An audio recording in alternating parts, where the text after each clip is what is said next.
that's our monitor, but the camera's there. Oh, okay. Um,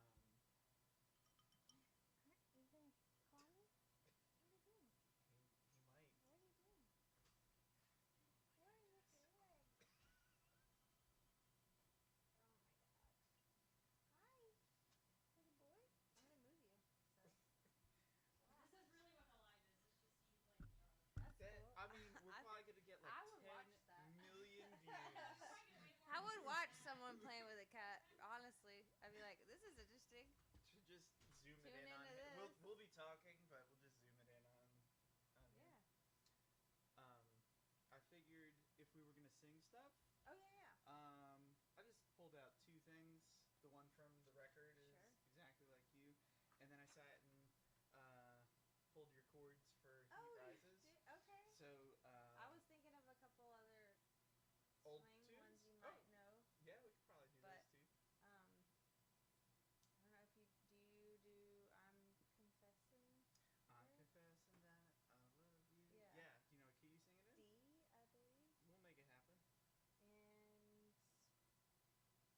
D, I believe. We'll make it happen. And maybe do you ever cottage for sale? Did you do that one? Let me see if I have changes for Or that one. like blues in the night or something. Did you ever do that one? I've done that one. Let me see if we have cottage Or first. lullaby of the leaves. Ooh.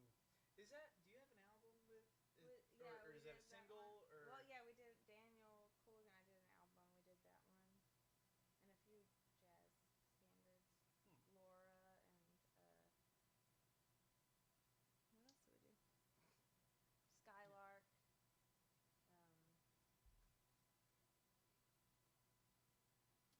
Shoot, what else did we do? It's been a while. A lot of lovely ballads. Yeah, we did Lullaby, Skylark, Laura. Is We it did out? a French tune. Is this all out unto the world? Mhm. Yeah, it's I didn't stalk you well enough before Spirit, this. Spirited Melancholy. Is it? Yeah. Yeah. You should hear that. The album's fun. Hold on, let me see what else. I think we did something else that was like.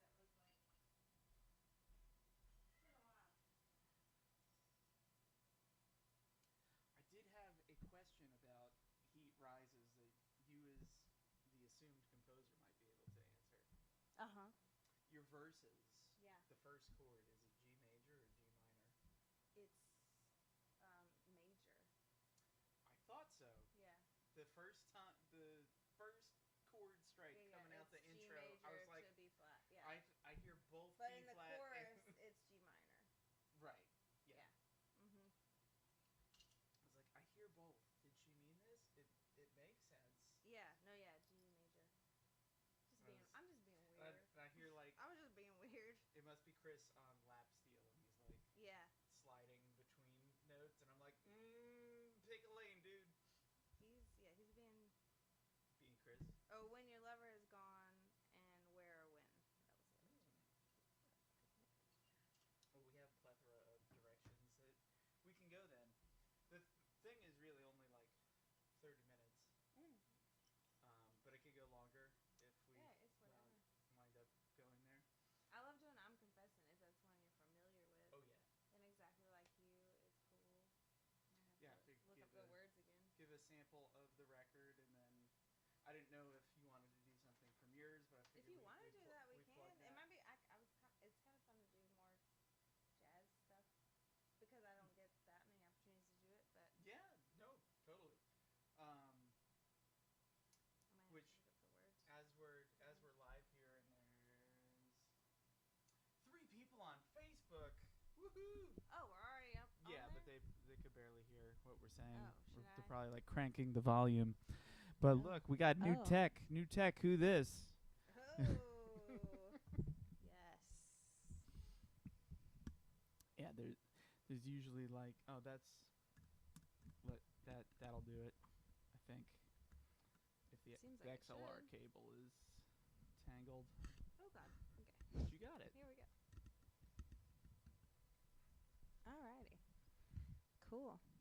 Well, where's the camera? There's the camera. Hello to our Facebook Instagram, YouTube. Folk that are tuning in to Dr. Daylight Whiskey Wednesday show. Uh-oh, someone had a tall glass of whiskey before we rolled the camera. Uh-oh. If you tuned in, you were able to catch the cameo appearance of Charlie the Cat. He is the official mascot of Dr. Daylight's Jazz Company. He dressed to impress better than me in his tux and bow tie. Very, very cute kitty. Loves Kelly. Welcome to Kelli Jones. He's always, okay, someone just texted me and said the sound isn't working. Well, Can God. y'all? Can you guys hear us? Jim Price, you commented. Can you hear us? Maria said that we're live everywhere. Okay. Is the sound working?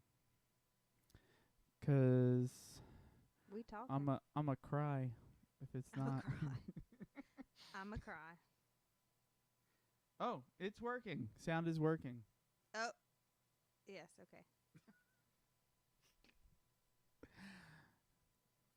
So, what are we doing this Whiskey Wednesday? Tell us about it. Tell us about it. This is the almost weekly live stream from Dr. Daylight's Jazz Company. And we have special guests every week that come on and sit in my living room, and sometimes we go to other people's living rooms, and we drink whiskey and we tell stories and we sing songs, much merriment, and people watch it. Hey now. So tonight's guest is Kelli Jones, a.k.a. KC Jones, on her latest record, The Queen of the In-Between. Kelli, if you had to tell us who you were. If I had to? If you had to. If we said, who is Kelli Jones? Because we listen to Miles Davis and we don't know anything after 1962. Who is Kelli Jones? I would say Kelli Jones doesn't know anything after 1962 either. But I don't know. I am a North Carolina transplant. I've been here since 2006. And I play Cajun music, country music, swing and jazz sometimes, and some of my own music as well, which is, I don't know, I guess Americana, indie, whatever the genres mean these days. I'm not sure. But, yeah, I'm all over the place. Cool. So you are then, by proxy, a transplant like I am. Yeah, where are you transplanted from? I am from New Jersey. And we're both growing here. We've Yeah. been transplanted, not in vain.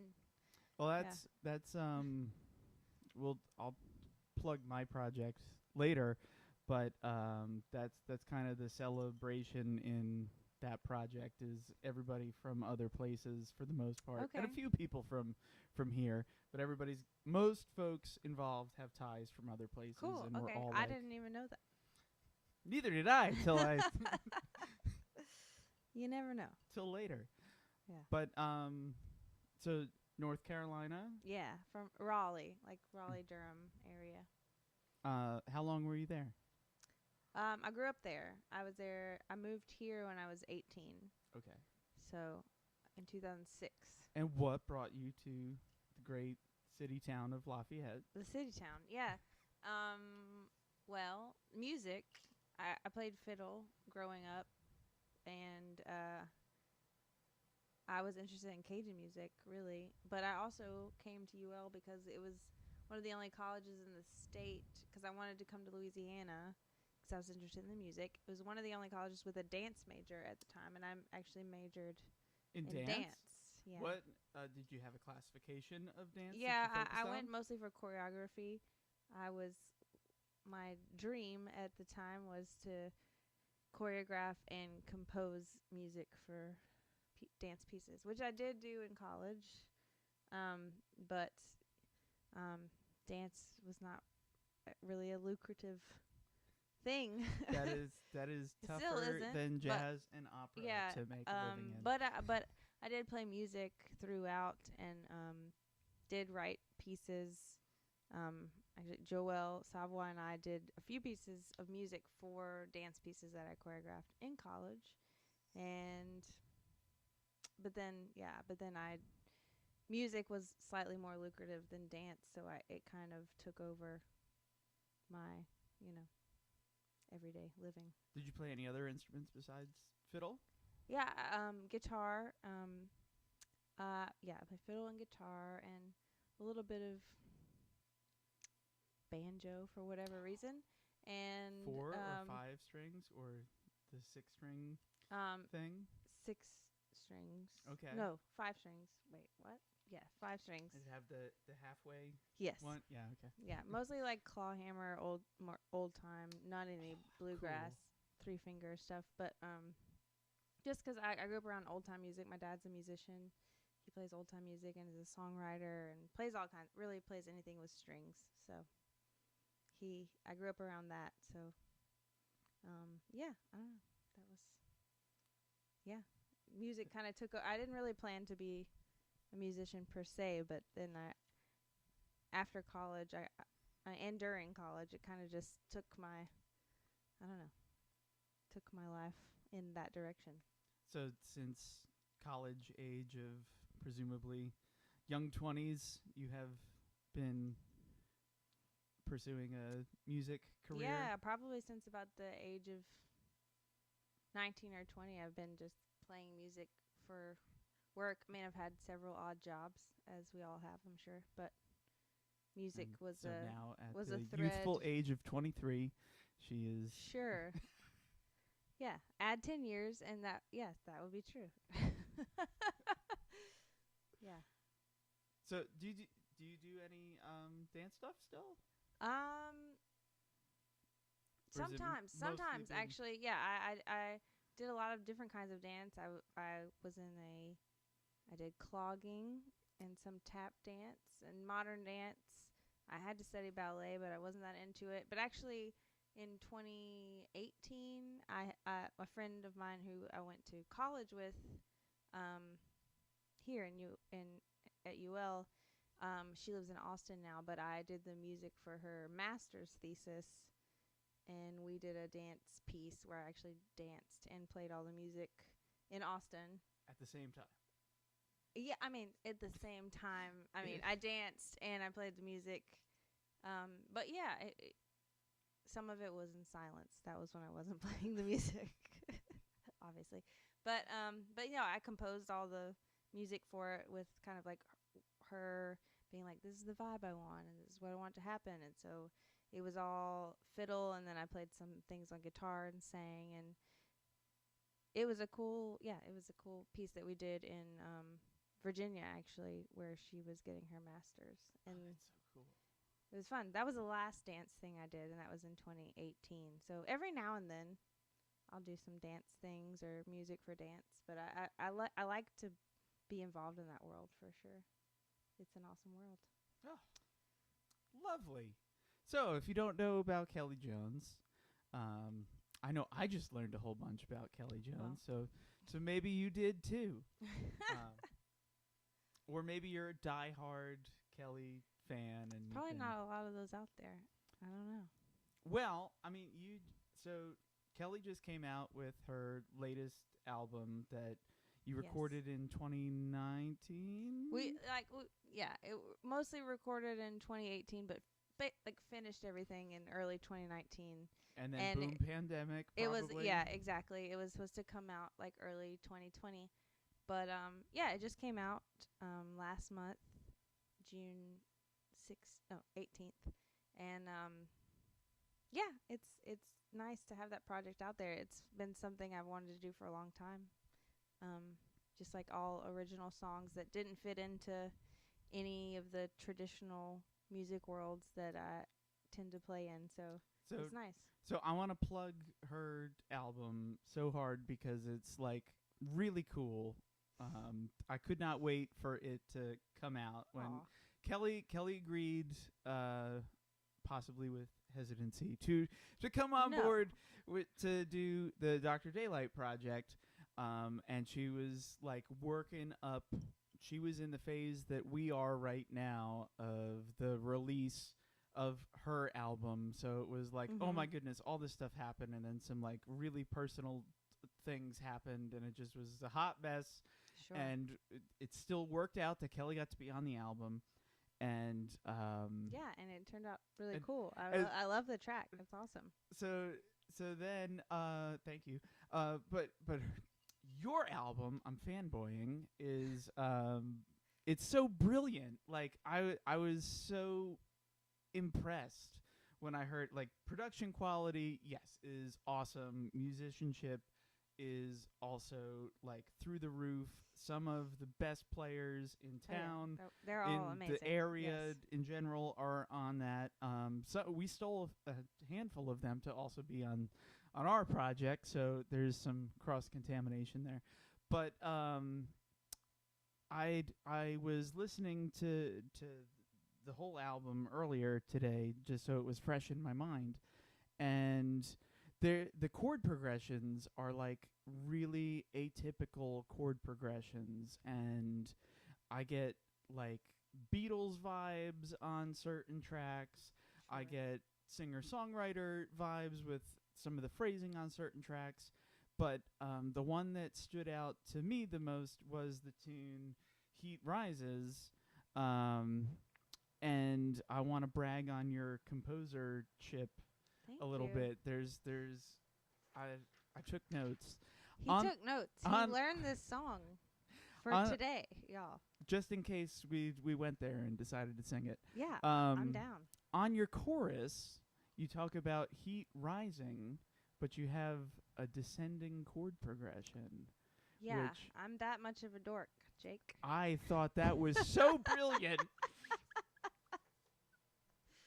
I'm I that thought much that of was a the dork. cool. I was listening to it, and she says heat rises, and the chords are a descending Well, thing. but then I continue to say that hearts sink. Yes, but in But in yes, your but you're right. your You're right. thing, you have the most in composer land, the what do they call the motion? Contrary motion, which is Sure. like the sought after thing in composer land, that people are like, this is what makes music music. Well, I have a few of those things on the album, Jake, and I neglected to send out the bingo sheet, but you caught one of them. Sorry, music nerd moment. No. Yes, yeah. That's a thing that I feel like is something I only think about, and no one will ever notice or think about. So I thank you. I really do. Well, I was so pleasantly surprised listening to. I didn't know what to expect checking out the new album, and then just like every track had something magical on it, and who knows what'll happen down the road if we get to do some stuff together. Maybe Dr. Daylight can take a Kelli tune and absorb it into the repertoire and butcher it to Maybe her I'll write a new distaste. tune Or maybe she'll write a new tune, that and we we'll could do. and we'll That'd do be cool. that. I'm all about it. But do you want to sing something since we're talking about music? Sure. I mean, yeah. I don't know what usually happens. Neither do I. We just make it up as I go. Okay. Depends on what everybody wants to do. Well, Julie, you know Julie.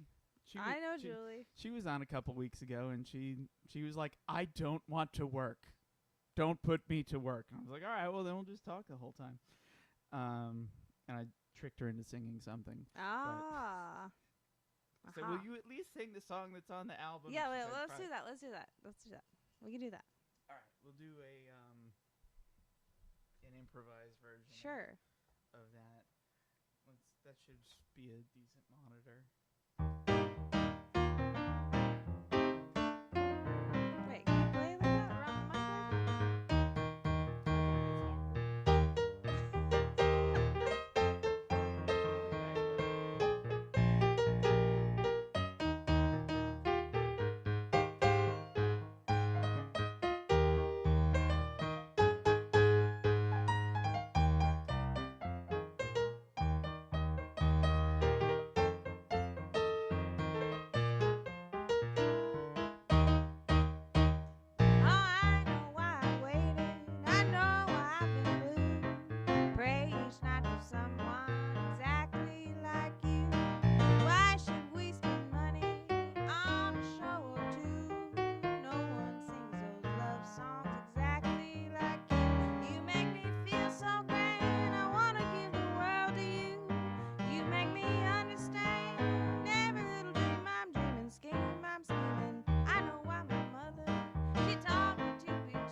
feel so grand. I wanna give the world to you.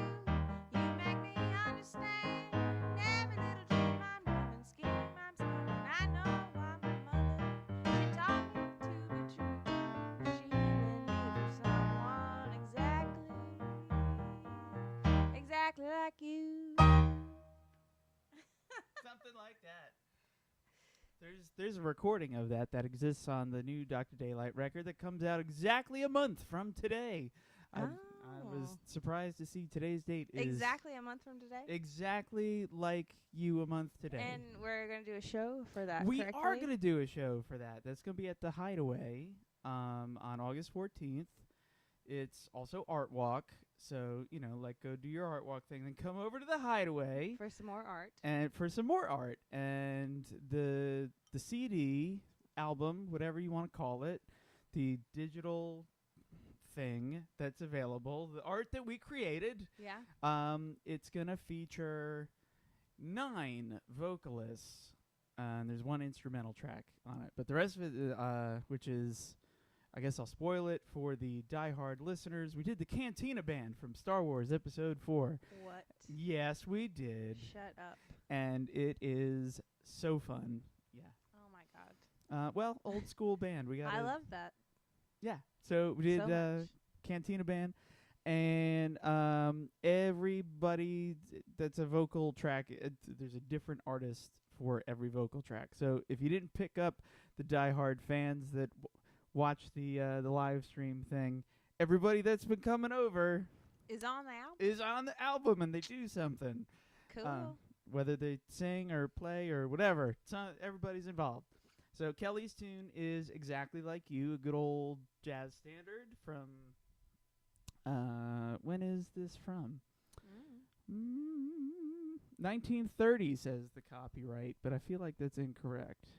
I think it's earlier than that. But anyway, yeah, great old tune, Exactly Like You. It is the only contrafact. Ooh, there's the music nerd term.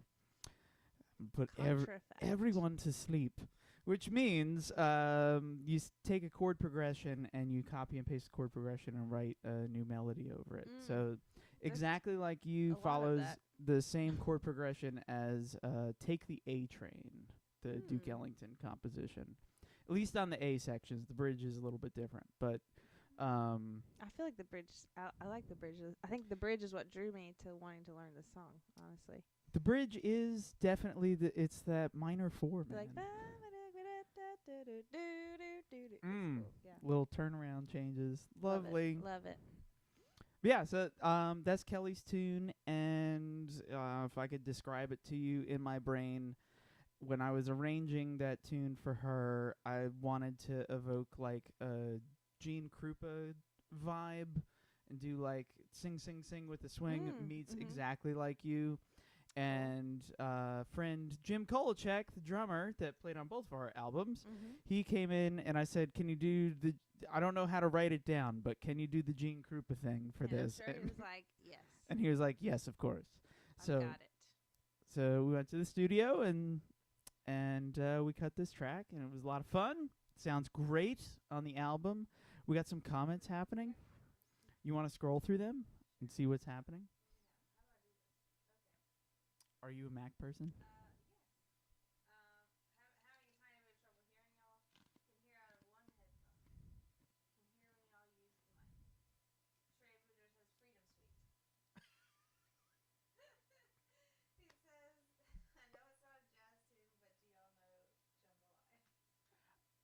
That's do you want to deal with that? No. He knows that I don't. Okay. No, I know. That's why he said that. Okay. Yeah, I was doing. Trey, we're not gonna do jambalaya. Sorry. I'm Freedom Suite, maybe. No, we're gonna follow this up with Freebird though. So there was a gig. Jim Price, who's probably still watching and commenting. He'll remember we did this on a show a couple weeks ago. Rob Pate was there and Jim was there, and we did the trio thing. and somebody shouted out "Freebird" like they invented the joke. And we played. People love that joke. We played the Chardarsh by Vittore Monti from 1915, and said that was the Eastern European Freebird. That's and okay. Yeah, we got weird with stuff. I like it. Oh, I wanted to ask you about the pseudonym, the KC. Okay. Are you okay to talk with that, or do you want to leave it a mystery? No. Well, mostly it's a secret. I'm gonna have to die. It's not a secret. No. It's just that those are my initials. Kelly Christine is my name, but I just wanted to have kind of a unisexual name for this project and kind of all my songwriting things, because I don't know what it is about me, but I just wanted to have this kind of like name that was, I don't know. I know Kelly can be a guy's name, but there is also a Kelli Jones that is a songwriter already. There's a couple actually, but I just wanted to have something that was kind of unisexual. It kind of alludes to the folk hero train robbery, Casey Jones, but they're also my initials, and I wanted another name for the projects that were outside of traditional music, and that just was something that I was like, well, I didn't see anyone else. I kind of searched for it. There's no other Casey Jones as initials, and it seemed, I like the way it sounds, and I think it's a cool kind of alter ego for my songwriting outside of folk music realm. I don't know. It's more of a band name, really, I guess, for this particular album. Is that the first time that you used it? Is for? I used it for the album that I did with Daniel Kulik as well. And is that that was probably the first time I used it. Okay. Before this album, but I think it's just when I'm not playing traditional music. That's the KC side of things. The camera's got a timer that We've gone dark. Oh, we're back. And we're back. We're back. Better than ever. Jake's ass is right there. All right. We're back. What were we saying? Oh yeah, the Casey Jones thing. Well, that's This is an alter ego of an alter ego of songwriting realm of the darker side of things. Maybe I don't know. That's being dramatic. No, I like it. It's cool. Let's see. We talked about my project briefly. Oh, hey, regular listeners, you'll notice that there's some like blue font floating above my head and Kelly's head. Yeah. It's the usual merch one that floats there and lives there. But there's also the Kickstarter link.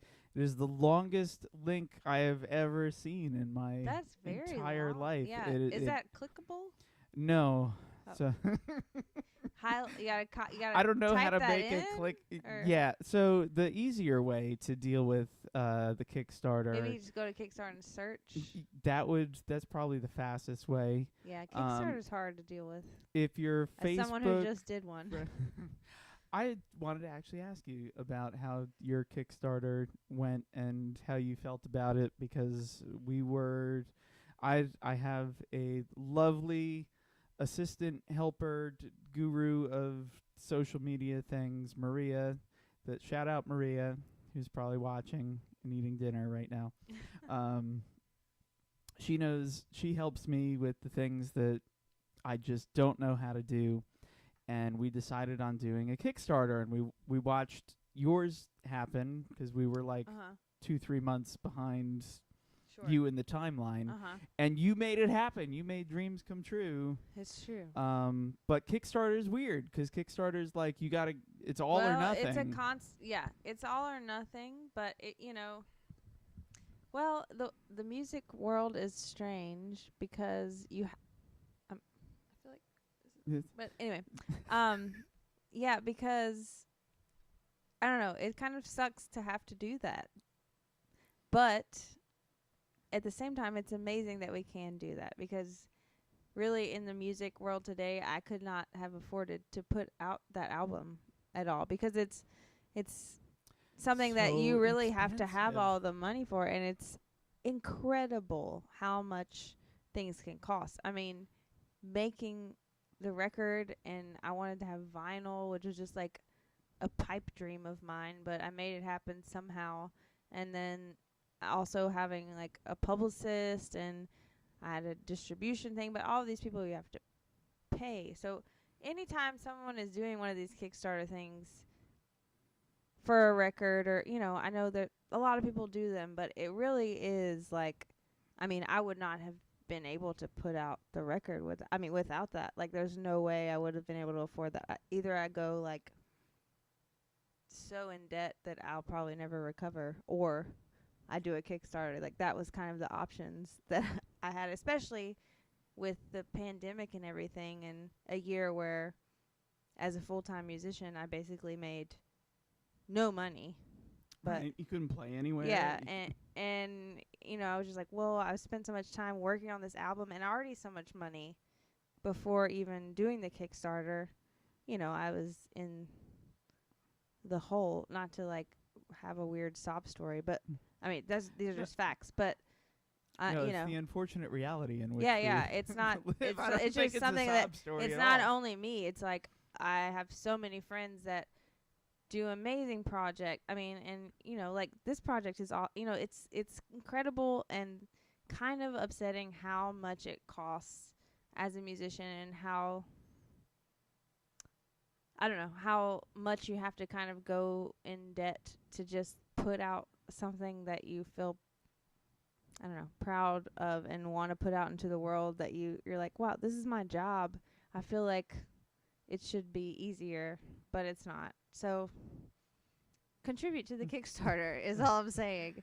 It feels bad to have to ask for money, because I'm never a person. It's a weird thing. I hate that feeling, but I couldn't have done it without the Kickstarter. I literally could not have. So it's a necessary evil, and if you do have, you do get rewards. I've spent the last 3 weeks mailing out my rewards. I'm still not done.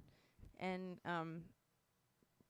but anyone who's doing a Kickstarter is putting a lot of work into it, and I'm sure you guys are too. It's a lot of effort just to put this kind of passion project out into the world. So, Yeah. Man, it's I've been reading lots of books on the state of the current music industry, and a lot of the stereotypes that exist about like the old guard, the old school thing. Like, there aren't labels that are gonna like just come to a venue and then find somebody one night and be like, hey, you're good, let's sign you to a label. Like, that's not really a thing. No, I think it's anymore. kind of the opposite now. It's more like, I mean, I reached out to a few friends and a few labels, and honestly, it was a weird year for that, because most of them were like, we're behind on our projects, we don't have any money, like. And I was like, yeah, okay, well, I'll just put it out myself, and I'll just figure this out, and did like a distribution thing, which is a good thing too, because then I own all the rights and everything.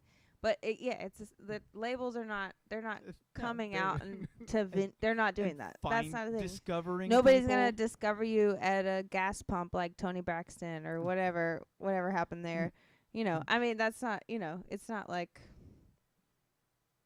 the quote unquote golden years of that, but it's just a different world. It's a different world. Yeah, the whole I think the thing that probably like our parents grew up with like, oh, you're like in a band and you write songs and then you're gonna get discovered, and like that doesn't really exist.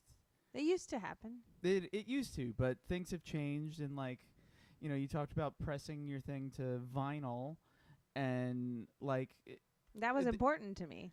There's a weird mentality now that exists that like music should be free, because you can get it on YouTube and you can get it on Spotify and Apple Music, and like just endless. But that world exists because people want to get their music out there in this sea of anyone can make music, which is great, which is amazing. But it, you know, I don't know, it kind of like floods the world with anything could be out. I mean, what do you even search for? You know, like, oh, I'd like to find something I like. Where do you even begin at this point? Anyone could be like, I'm going to make a CD. I'm going to do this. I'll just record it on my whatever, and then I'll send it to disc makers, and then I'll have an album, and that's cool. That's and great. Then I'll pay them enough money, and then they'll put it out into the world. And that's, it's brilliant, and it's amazingly accessible, but it's also like, well, I don't know, when you kind of devote your life to it, you're like, okay, well, I don't know how to, how to stand out among the whatever. I like to think that quality will stand out over I like quantity. to believe that. I don't know if I can truly believe that, but I like for my heart to rest in that zone. Yes. When I was the age of discovering the truth of the folks that come to your house and leave gifts on the holidays, in the red suit and things like that, my parents explained to me that it was still okay to believe in the spirit of those folks, even though that they were not real. I don't know if we have children that are watching, but I'm not. We probably don't. Oh, okay. Well, we have some comments.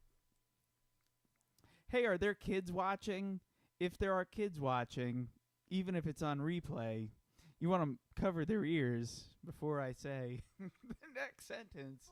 Trey says it's so true. Why use anything but Napster? I don't know if the world remembers Napster. Did you use Napster? Napster's legal now. Yeah. Well, obviously. I mean, if everything else is legal, then Napster should be legal. Yeah, it's why I wrote a textbook for some of the music appreciation classes I teach at school. You wrote a textbook? I did. It's a digital textbook, and it's for school pretty much. And okay. Wild times. Okay. I will tell you lots of unnecessary trivia. Okay. But one of the things that we insisted upon was that embedded in the digital textbook were listening examples, and it was just like all right there so that the student had the best opportunity of engaging with everything. Yeah, listen to the Rite of Spring right there. You just click on it. Yes. Yeah. Now we're going to sing the Rite of Spring. Yeah. That would be amazing if we just did that.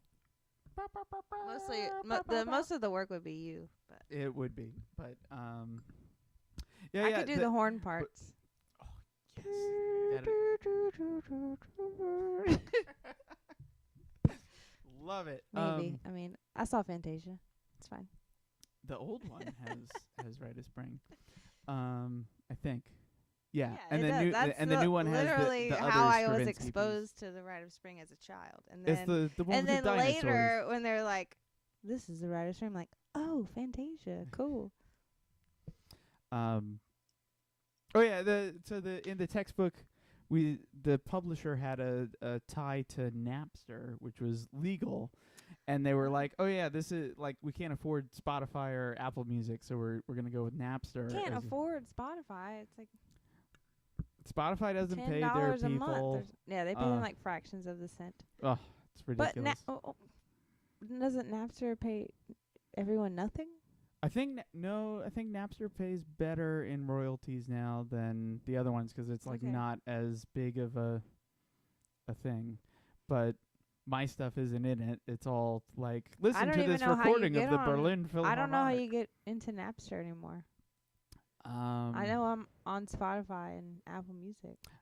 You're probably on Napster. Who did you I use only for wish. distribution? Free Dirt Records. I don't know. I don't know either. I just haven't heard about Napster in so long. Well, probably since I was in high school. For this album, I used CD Baby, and they're like affiliated with all. It just goes everywhere. All of the obscure. You're like, Spotify is there, Apple Music is there. What is this one? I have never heard of that before. Napster. Well, I'm gonna have to look into that. I have to. I'm so excited that you said the Rite of Spring. That makes me so happy. We're gonna do it, right? Yeah, let's totally do the Rite of Spring. I'm ready. I love that you know that. No, another unnecessary TED Talk for the folks watching is my favorite movie ever is that one. Jaws? Jaws, yeah, and the score is largely influenced by the Rite of Spring. Really? The score to Jaws. I didn't know that. All That makes a lot of sense. all that stuff that all comes from. That makes a lot of sense. Like the weird syncopation. Yeah. But if you watch the movie, it's more than just those two notes, and there's these other themes that come later, and you get. Ooh. And it's all from like. Waiting for a riot. Yeah. Yeah. Yeah. I love that story. I love that you know all this stuff. This is making me so happy. We're going to do a classical music podcast next. It's going to be great. Yes. So did you study like composition and stuff when you were in school? Just a little bit. I don't read music, so it kind of cut some of that out of. You could have fooled me. Really? Yeah. How? By my lovely horn parts on the Rite of Spring. No, I did, but I slightly read music in like middle school, but I not enough to like be able to like take music classes. But I did take music things, and Was this at UL? yeah. But I was a dance major, so I was able to take a lot of music things, and I was also I took a lot of French and music. And but yeah, it cut a lot of the music classes out because I didn't read music. So, but I still, I know theory, but I don't read music. So whatever that means, I don't know. That means you have an understanding, I think, of chord progressions. Yes. But when it comes to writing formal notes on a page. Yeah, I mean, I could I could read this page of music, but it would take me like an hour. I couldn't like sight read it or anything, which is not great for college. Well. But I do love classical music. I mean, I like composers, and I appreciate a lot of things. That I do love, big Vivaldi.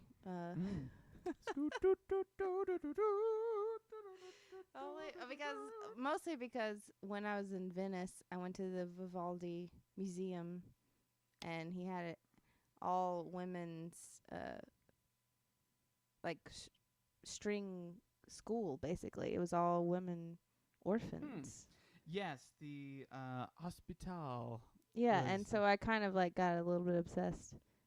But also, I always loved music appreciation. I always loved taking classical appreciation courses and listening to all that. I never could play any of that stuff, but so He's still my heart. Yeah, whatever that means. I like listening to it.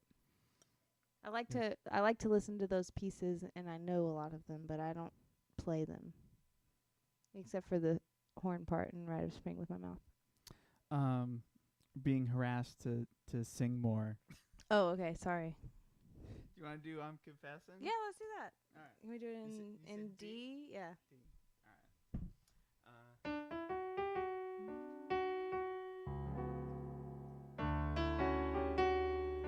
Actually, wait. Yeah, we could try F. Strange modulation. I'm sorry. Back to D. Yeah.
I'm confessing that I love you.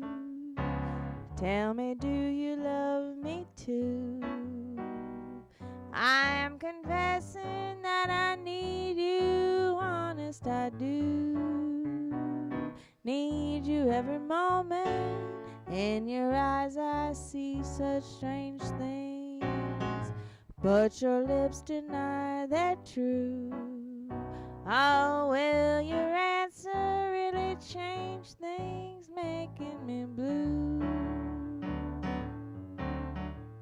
Well, I'm afraid someday you'll leave me, saying, can we still be friends? But if you go, you know you'll grieve me. Oh, all in life on you depends.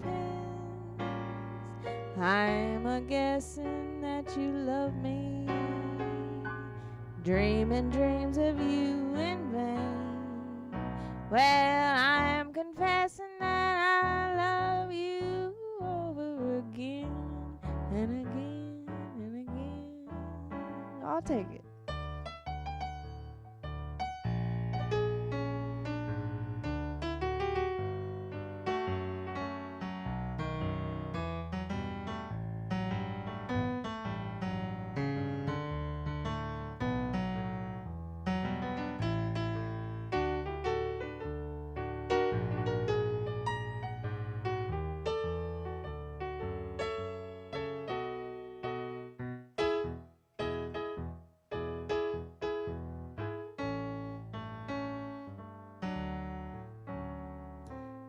I'm afraid someday you'll leave me, saying, can we still be friends?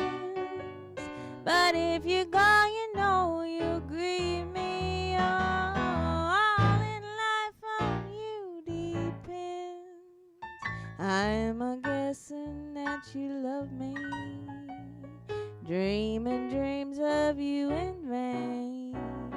Oh, I am confessing that I love you over again.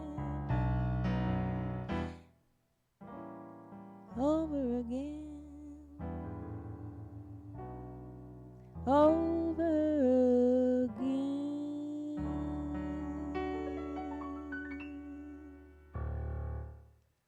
Something like that is how that Yes. song goes. Yes. Glad we agreed upon a key. Yeah, sorry. We totally rehearsed this before Kelly got here. The whole key argument was a comedy bit. Hilarious. So we've been going for almost an hour. Oh, okay. This is longer than usual. Yeah, but Okay. that's cool. I mean, we can go out on promotional things, like go listen to your go buy your album. Yeah, it's called Queen of the In-Between. It's got a lovely photo of you. It's got a nice photo. sitting. I'm like, what? Trees? Yeah, that's kind of what I'm like. But yeah, lovely photo by Miss Olivia Perillo. She's amazing. Rob Perillo's. Rob Perillo's daughter. 2 non-Cajuns doing Cajun. Yeah. Everyone loves it. Who wouldn't love that? Yeah, Rob Perillo, he has a daughter, Olivia. She took some photos of me. Yeah. And it's the cover. And the album is called Queen of the In-Between. Queen of the In-Between. I think everything about our thing has become public now at this point. So we have the Dr. Daylight album with Kelly as a guest vocalist on one track is called Potluck. We have our magical Kickstarter floating above my head, but I think Someone I saw posted the link. it must have been Maria. What do Maria you- sat and typed How do you it out. solve a problem like Maria? Yeah, I always give her the West Side Story. Oh, but fine. I was needing some variety. How do you solve a problem like Maria? I don't know the Maria song. probably sings, "Oh my God, I have all these problems with this Jake dude." How do you solve a problem like Jake? We'll talk about it later. She's wonderful. We love Maria. So we have our album. Kelly's on it. We're really happy to have Kelly involved, and I am happy to get to know Kelly a whole lot better this evening. Find out it's been great. Thanks for having me. That she's so smart and so talented. Mela. And I say that in complete seriousness and a goofy voice. But thank you for tuning in to the Whiskey Wednesday. If you are able to check out the Kickstarter and contribute, that would be super helpful. We'll love you forever.